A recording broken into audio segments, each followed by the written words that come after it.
hruai na ka lang ka tang kong di ka na siya kem na tin ren ka ra po ka phat sang to lo vang che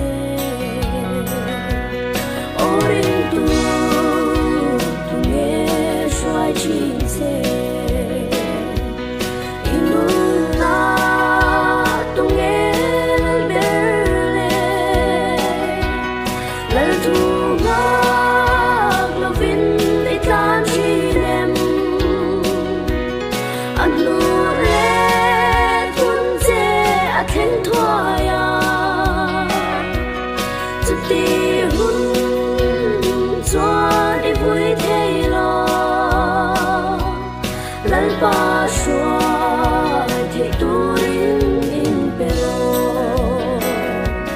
har sat na in reng nuai a o ka fel na pathian ni a tham wan tu ka mu lau chang in min kham